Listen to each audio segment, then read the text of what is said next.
Hi, welcome to this week's Range Concepts. Today we're going to be talking about two different programs. One is from Texas Parks and Wildlife called Texas Ecosystem Analytical Mapper, or TEAM.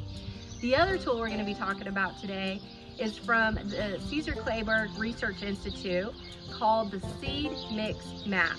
Now both of these tools can be used synergistically together to identify several key species that should be planted in any reseeding projects.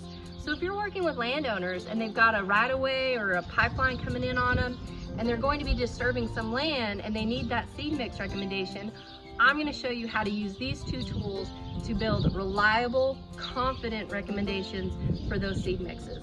Stay tuned and have a great day. So I am working in Google Chrome, and Google Chrome is actually the preferred browser for TEAM. So what we're going to do is we're going to zoom in on Tom Green County. And what TEAM basically is ecosystem mapping. And I like to use this for ecosystem mapping to cross-reference any recommended seeding rates and species. What TEAM does is it incorporates the ecological site description species, and it also incorporates web soil survey. So you get both of those tools in one with this TPW TEAM viewer. Okay, we're going to keep zooming in more, and we're going to keep up with the tradition of working in the Christoval area off of the Knickerbocker Highway. What I recommend is find your desired area of interest and then go from there.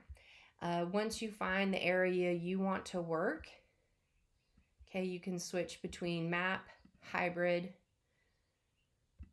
or terrain background. Let's go ahead and just stick with the hybrid version of it. Okay, so over here on my left toolbar, I have a legend.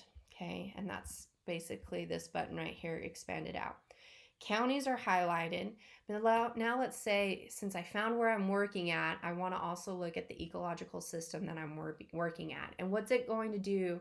It's going to color coordinate the ecological systems within this designated area. Now I could zoom way out to get a feel for the diversity of plant communities and ESDs that are within this area, but I like to keep it zoomed in so I know the specific soil type and the specific soil or ecological system that I'm working in. Okay, the soil survey data is this SSURGO.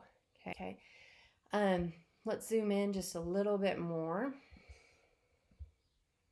Okay, now you can see underneath the ecological systems are my outlined soil maps. So let's go ahead and turn the ecological systems off, and you can see the soil maps that are outlined here. This is exact same data as web soil survey. It's just pulled that data and incorporated it into this platform.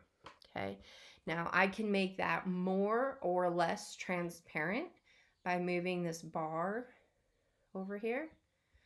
And that same goes for our ecological systems. So I can make that less transparent where the hybrid map shines through a little bit more. But let's go ahead and keep everything turned up. Now what I'm really concerned about is this little series right here. So let's say there is a pipeline going in from the South Concho River, and it's coming across, and they're wanting to know what seed mixes I want on that pipeline right away after they get done developing it. Okay, so what we're going to do is, first of all, let's take a look at the soil system that we're working on. Okay, we can see the breakdown of it here. Let's just get a feel for that general area. Okay, we're going to click map extent legend, and what that map extent legend is going to do, it's going to pull up the dominant soil types within this area that I have zoomed in. So this entire map area is basically my area of interest. This is different than web soil survey, where I don't have to create a polygon or defined area of interest. It's going to pull it all up. And I can see here that that ANA series is this dominant soil series type where this pipeline would be coming across. So I come over to the left bar graph. I see that the ANA series is an Angelo clay loam. It is a blue link, and it's going to take me basically to the Web Soil Survey data. Now, to me, this is a little bit more user-friendly than the Web Soil Survey website that we worked from before. And what I really like about it is, so we'll go ahead and click the dominant major soil type. And right off the bat, we have all the same information that we needed from that Web Soil Survey. Okay, this is that dominated clay loam ANA soil series. So we have the soil taxonomy, the land classification. Okay, here is what I like to look at: the plants, the dominant plants associated with that soil type. Most of the time, it's going to just include the native perennial grasses, the dominant native perennial grasses that are characteristic with that historical plant community with this particular soil type.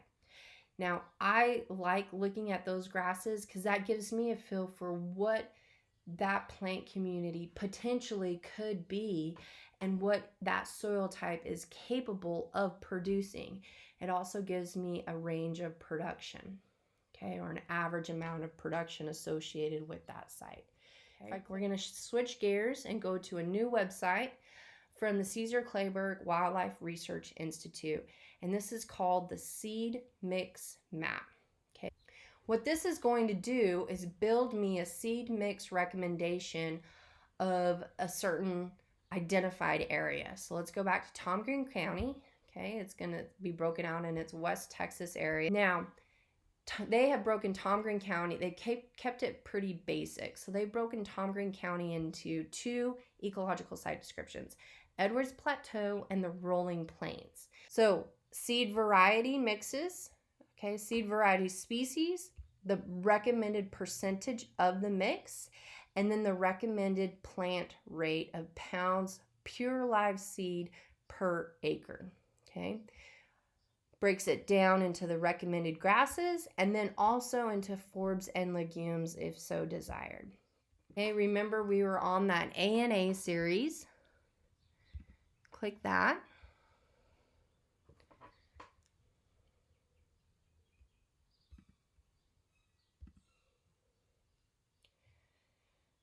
Okay, and then we're going to go to the description again.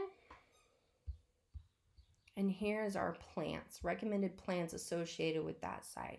So right off the bat, we can do an instant comparison of what the native seed database recommends from the Caesar Kleberg Institute, and we can pull it up with the NRCS ecological site description species for that respective soil type. So we see side oats grommas on here, okay? Haskell side oats gromma. Drop seed, we've got sand drop seed over here. The other thing you can also do is compare the range productivity with the corresponding percentage of the mix. If you want to, you can adjust that based off of your on-site conditions and your observations. And again, if you wanted the full plant list with this corresponding type, you would have to track it down through the ecological site description. And we're going to cover that all next week. But again, two really cool tools, two free tools, and two synergistic tools to use together to build solid, reliable recommendations for landowners seeking to know more about their pastures and their landscapes, and also the plants that occupy that landscape and what to do if found in a potentially reseeding type situation.